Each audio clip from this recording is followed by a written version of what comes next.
en Russie. Un homme se promène dans son quartier en utilisant l'appareil photo de son téléphone. À un moment donné, il décide de placer un petit morceau de verre devant l'objectif pour dévier la lumière. Et là, il voit quelque chose qui le laisse bouche bée. Regardez attentivement. C'est un morceau de verre. C'est hallucinant.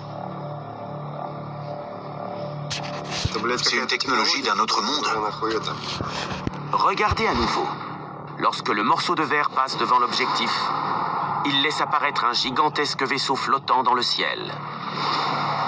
On peut pas le voir à l'œil nu. Là, il n'y a rien. Et là, le voilà. Il se rapproche de l'objet et replace le verre devant l'objectif. Le revoilà.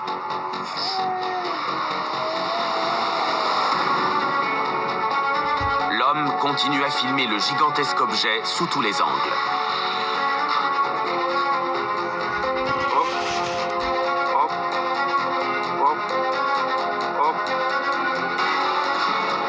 Jusqu'à ce qu'il se trouve quasiment sous le vaisseau.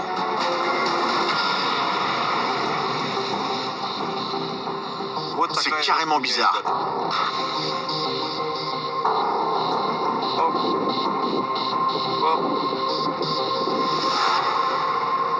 Et quand il se déplace une nouvelle fois, soudain, Je vais m'approcher un peu plus. le vaisseau s'envole. C'est terminé.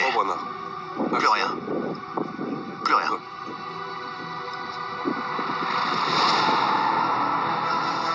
Qu'avons-nous vu au juste? Ça alors, c'est incroyable et étrange à la fois. On s'attend à ce que ce soit un trucage, un canular ou des images de synthèse. Mais ça a l'air trop réel. L'objet dans le ciel change de taille à mesure que la personne qui filme change de position.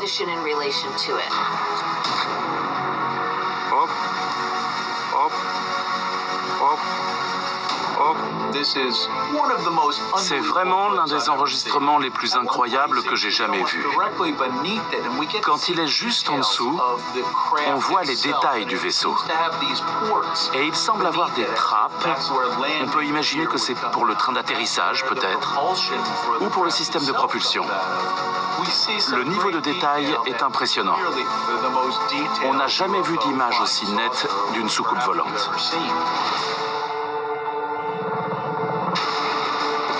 Il reste à savoir comment un simple morceau de verre a pu permettre à cet homme de voir quelque chose d'invisible à l'œil nu. À première vue, c'est ridicule. Ce n'est qu'un simple morceau de verre. Mais il existe toutes sortes d'équipements qui nous permettent de voir des mondes invisibles à l'œil nu. L'imagerie thermique, la lumière infrarouge et bien d'autres qui nous montrent l'invisible. Et peut-être que ce verre en fait partie. Admettons. Mais n'y aurait-il pas une explication plus rationnelle?